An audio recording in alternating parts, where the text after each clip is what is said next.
Faculdade pode ser parte do jogo, uma boa educação formal pode ser parte do jogo, mas não necessariamente. Eu vou dizer com todas as letras, eu acho que a pessoa que sabe entender onde que ela joga o jogo direito, eu não sou um cara que fiz faculdade. Eu não consigo sentar numa sala de aula e ficar ali fazendo aquela... Pra mim é muito maçante pra mim. Eu tenho a minha velocidade. E se é mais rápido ou mais lento do que uma aula, eu tenho a minha velocidade. Então eu vou na minha, sabe? No episódio anterior a gente conversou sobre isso, a gente falou com o Mergulhão, e eu falei assim, a faculdade hoje ela não é essencial, mas ela se torna importante na medida de que, além do conhecimento, além da fundação que ele vai dar, e nem sempre todo mundo tem a disciplina de estudar sozinho e de correr atrás do próprio, também vai te dar contato pessoal, você vai conhecer provavelmente as pessoas que vão ser seus primeiros colegas de trabalho. Exato. Vai ser o cara que vai te levar para a primeira experiência de trabalho. Pô, eu consegui um emprego, tô precisando de mais um. Você é bom também, assim como eu, vambora comigo. Então esse tipo de conhecimento faz muito bem. 16 para 17. Isso que eu ia falar. Eu tava terminando o ensino médio nessa época, e aí foi aí que eu... Foi nessa época que eu tava na minha cabeça, que foi a dança na minha cabeça, que foi a mais difícil. Meu pai que é matemático, em faculdade, minha mãe fez ensino normal e sempre foi professora antes de ser psicóloga. Então ela tinha, quero que você faça faculdade. E aí tinha dança na minha cabeça. E aí, José? Como é que você vai fazer? E agora, José? Eu tive que decidir. Eu falei assim, eu falei pro meu pai. E com 16 anos é difícil decidir, né? Com pais fazendo pressão, tu fala, mas você só tem 16 anos, cara. E como é que eu faço pra eles entenderem que eu tenho uma noção... Na realidade não tinha, mas eu tinha uma sensação de que eu tava fazendo certo. Eu tinha a sensação que dava pra ir longe da forma que eu tava indo. E era a forma que tava funcionando. Você tava com a visão, ó, eu sou professor universitário também e eu há muito tempo já não atuo mais.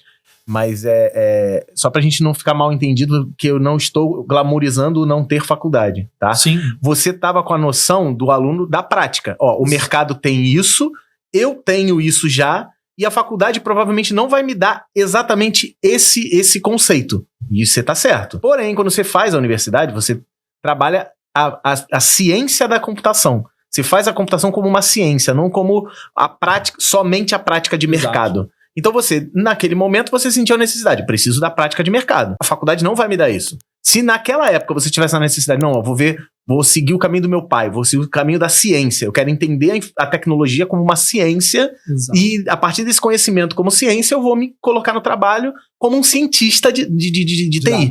Aí você precisaria da tua faculdade. Mas naquele teu momento, a minha visão, eu preciso atender os meus clientes com as coisas do WordPress que eu tô aprendendo. Exato. Nenhuma faculdade ia te dar WordPress. Nenhuma. Você não ia entrar em nenhuma faculdade até hoje. Você vai entrar e falar assim, não, ó, vamos ter uma aula onde a gente vai aprender um gerenciamento de conteúdo. A gente vai criar sites de forma rápida. Pelo contrário, usando muitos CMS. Professores vão dizer, não, se eu te ensinar WordPress, você não vai aprender tudo que você precisa para... É verdade. Existe um conflito ali entre gerações. Então, assim, existe esses dois...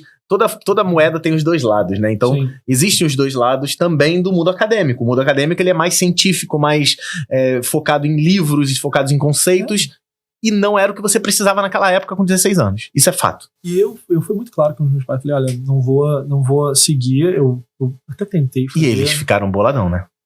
Foi complicado. Foi uma conversa. Imagino. Meu pai, ele entendia que eu tinha um caminho, e ele entendia que meu caminho era um caminho real.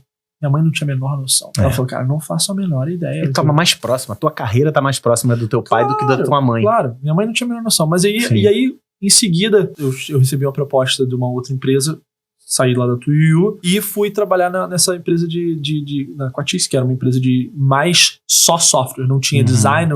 Eles não era com WordPress. Não, eles não eram WordPress, mas eles tinham todo o jogo de blogs da Condé Nast. E eram 1000 blogs, um negócio desse gênero. E era um mega multisite. E eles falaram, a gente precisa de uma pessoa boa de WordPress. Legal. E aí alguém me indicou, não lembro qual que foi o jogo lá, mas eu sei que alguém me indicou e eu fui. E eu falei, olha... Nessa época tu já ficou em evidência, que a gente organizou enquanto o WordCamp, você foi palestrante do WordCamp. Exato. Você começou a entrar em evidência. Só não lembrava não. Ele foi palestrante no WordCamp, sim. Sim, aí depois disso, a partir daí eu fiz parte... WordCamp não, perdão, BlogCamp que a gente que era o BlogCamp. Isso. E em seguida os WordCamps começaram a nascer, porque teve eu e outras pessoas aqui no Rio que participaram muito da comunidade do WordPress, e eu sempre participei em querer organizar, e organizei dois aqui no Rio com outras pessoas que fizeram parte da organização. Curso em vídeo, porque se tiver escrito, quase ninguém vai ler. Acompanhe o nosso canal do YouTube com vários vídeos toda semana.